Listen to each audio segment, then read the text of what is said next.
करते। अरे हम अपना वतन से कभी गद्दारी नहीं करते। वक्त आता है तो उठा लेता हूँ हाथ में खंजर, वरना आप जैसे ब्यास से लड़ने के लिए पहले से जमकर तैयारी नहीं करते। बना रहा चलिए एगो निर्गुण के भाव लगे देवता ने जपन व्यास मड़ैया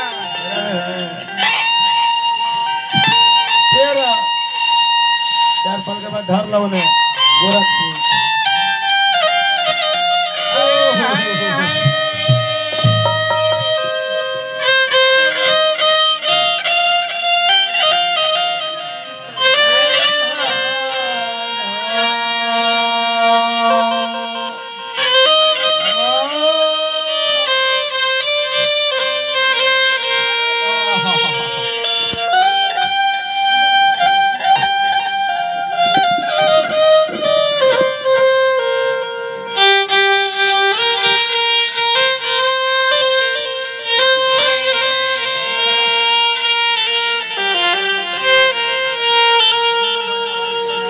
हम चाहब कि चाचा जी के कई तारीख के देहांत भइल रहे, वो हमरा तारीख रवा बता दे। कौन दिन रहे वो हमरा दिन के नाम बता दे।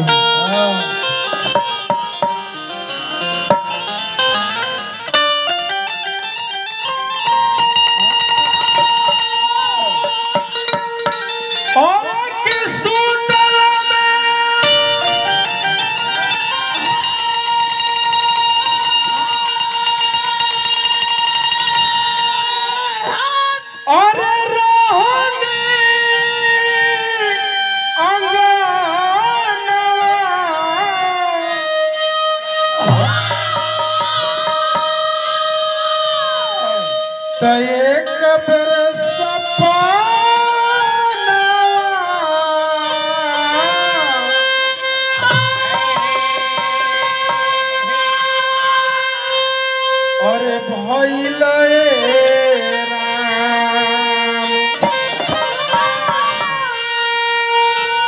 अरे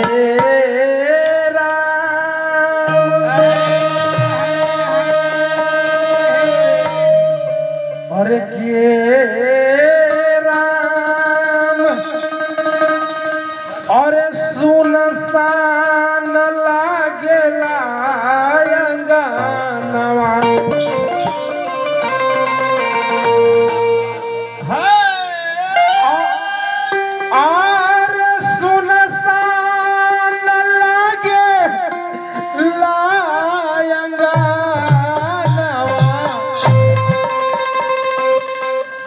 बाबूजी सपनावा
उगार जीवन के नाम पे उनका याद पे हमरा सिपाही जी हजारों हजार रुपया के पुरस्कार देले बानी। मालिक भगवान मंगलमय बनैले रखस।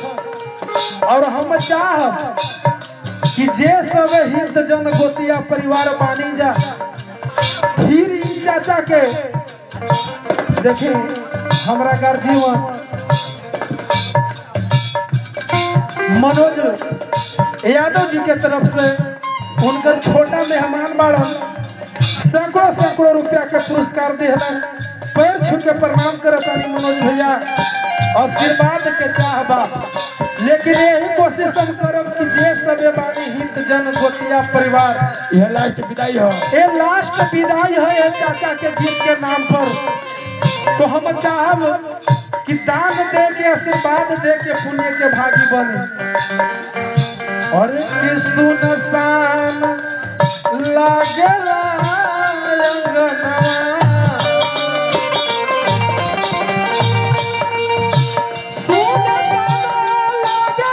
अंगनवा, बाबूजी सपना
भाई देखिए हमारा गार्जियन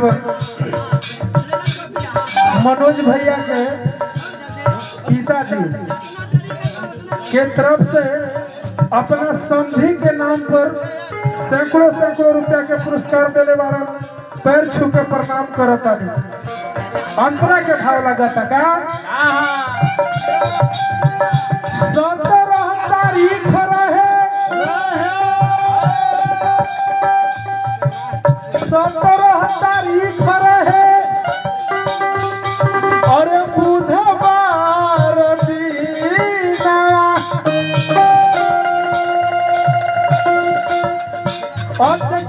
बाबू के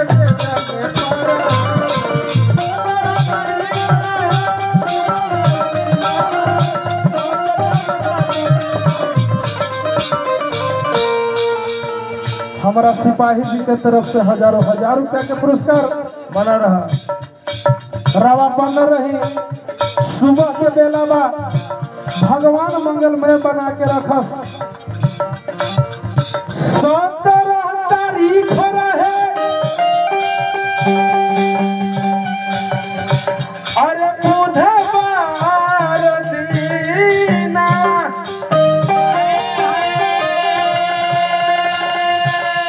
ई चाचा जी को होता रे समधि के टूट गई चाचा के द्वारा।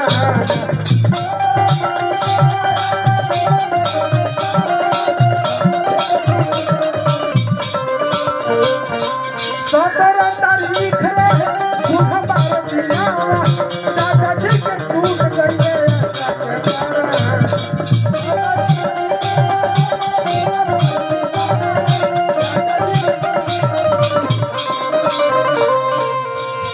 और की भइले सफा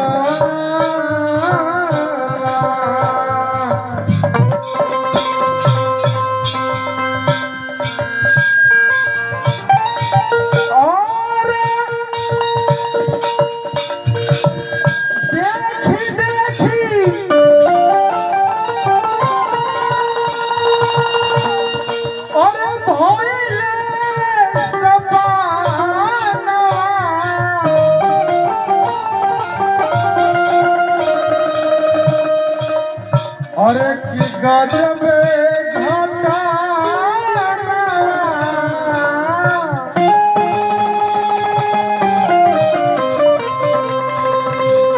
अरे भइल राम बाबूजी के छूटल परानवा बाबूजी के छूटल परानवा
अच्छा चलिए भाई सिपाही जी हमारा पुराना कलाकार हैं हमारा सिपाही जी। हाँ जब हित जन परिवार के जब इच्छा व चॉइस था तो रवाज आई कह के बाद